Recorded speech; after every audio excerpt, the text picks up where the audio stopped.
কাছে তারা অনেক বড় দোষী ছিল নাই তো দুজনার জাতি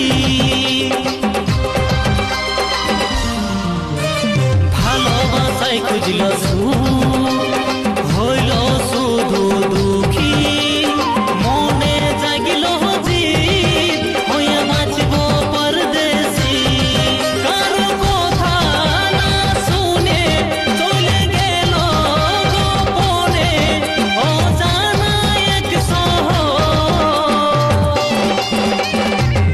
তারপর কি হলো?